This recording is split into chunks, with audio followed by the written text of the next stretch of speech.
பள்ளி சொல்லும் ஜயனத்தை நான் பார்த்து சொல்லுகிறேன். பதராதி அன்னார்களே நாம் அதற்கு இசைத்த தேசியம் செல்வேன்.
தாரம் தாரே நாரே நன்னம் தாரம் தாரே நாரே நன்னம். விவரமாக சொல்றாங்க. அது ஒரு வேலனுடைய மரம்.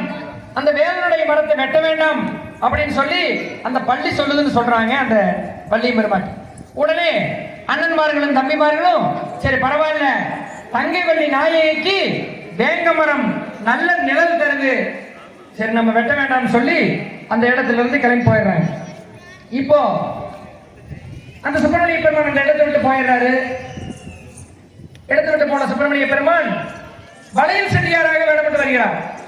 அது என்ன வளையல் செட்டியார் வேடம் கேட்கிறீங்களா? முன்காலத்துல எல்லாம் கல்யாணம் முடிக்கிற வயசுல, திருமணமான வயசுல ஒரு வீட்டுல பெண் இருந்ததுன்னா அந்த வீட்டுக்கு வளையல் செட்டியார்கள் போவாங்க. இப்ப இருக்கிற மாதிரி ஃபேன்சி ஸ்டோர்களோ இல்ல கடைகளோ அன்றைக்கு இல்லாத காரணத்தினால காட்டு பகுதியில் அந்த மக்கள் வசிச்சனால கல்யாண வீடு தேடி வளையல் செட்டியார்கள் போவாங்களாமா. கந்தர் நேரான கம்பையும் கையில் வைத்து நெத்தியில பெருசா ராமத்தை போட்டுக்கிட்டு நேரான கம்பெடுத்து கையில் வச்சுக்கிட்டு தலையில உருமாலை கட்டிக்கிட்டு வளையல் எல்லாம் கட்டி எல்லா வளையலையுமே ஊனாங்குடிக்குள்ள கோர்த்து வளையல கட்டி துப்பட்டாவோட மடிச்சு தோல்ல போட்டுக்கிட்டு வர்ற இடம் எப்படின்னா, நெற்றியிலே ஒரு நாமமிட்டு கந்தர் நேரான கம்பையும் கையில் வைத்து வளையல் வளையல் என்று சத்தம் போட்டார். வளையல் வளையல் என்று சத்தம் போட்டார். கந்தர் வள்ளி இருக்கும் மனம் போய் சேர்ந்தார். வந்திருப்பது சுப்பிரமணிய பெருமான் தான்னு வயது முதிர்ந்த வேடுகுல பெண்ணுக்கு தெரிஞ்சிருச்சு. அந்த பெண்ணு வரவேற்கிறார்.